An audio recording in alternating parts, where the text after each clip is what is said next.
Ang basag na tasa ay nagpapainit sa mga kamay ni Maya, ngunit ang maligamgam na tsaa ay hindi sapat para mapawi ang lamig na nanunuot sa kanyang mga buto, isang lamig na sumasalamin sa nagyayelong relasyon nila ng kanyang asawa. Sa kabilang dulo ng maliit na lamesa sa kusina, tinitimpla ni Liam ang kanyang kape. Ang kanyang mga mata ay nakatuon sa umiikot na likido, iniiwasan ng kanyang asawa. Ang kanilang 3 taong gulang na anak na si Chloe ay masayang nagsasalita. Nagtatayo ng tore ng mga makukulay na bloke, walang kamalay-malay sa katahimikan at tensyon na bumabalot sa hangin. Hindi palaging ganito. Nung una, ang kanilang tawanan ay pumupuno sa kusinang ito. Ang kanilang pag-ibig ay isang nag-aalab na apoy na nagpapainit sa bawat sulok ng kanilang maliit na tahanan. Ngunit ngayon, ang apoy naging isang nag-aagaw buhay na baga, nanganganib sa mga hangin ng di nasasabi na sama ng loob at mga inaasahang hindi natupad. Ang mga pagtatalo na dating masigla at marahas ay naging nagyayelong katahimikan. Paminsan-minsan ay may maikling salita o matatalim na tingin. Ang mahabang oras ni Liam sa trabaho, ang patuloy na presyo na magbigay ay nagdulot ng pagkakahati sa pagitan nila. Si Maya, nakadarama ng kapabayaan at hindi pagkakaunawa, ay nagkulong sa sarili. Ang kanyang mga pagkadismaya ay nagtayo ng pader ng katahimikan.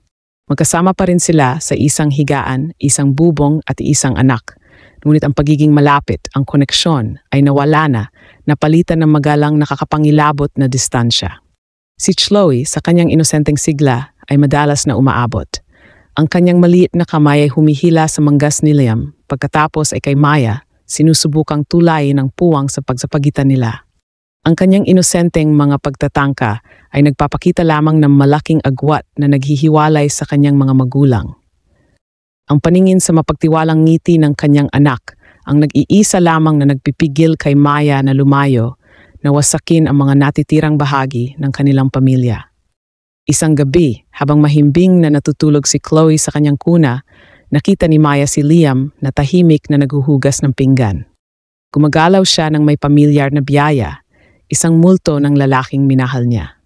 Isang biglang pad, isang matinding kalungkutan ang nanalasa sa kanya. Lumapit siya, ang kanyang boses ay halos pabulong. Liam, ang salita ay natigil sa kanyang lalamunan.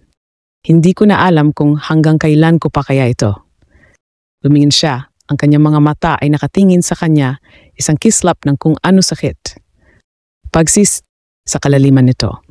Hindi siya nagsalita. Ngunit ang katahimikan sa isang pagkakataon ay hindi na parang isang bangin, kundi isang pinagsamang pasanin, isang mabigat na timbang na kanilang dinadala para sa kapakanan ng kanilang anak na babae, isang maliit na tanglaw sa kanilang lumalamig na mundo.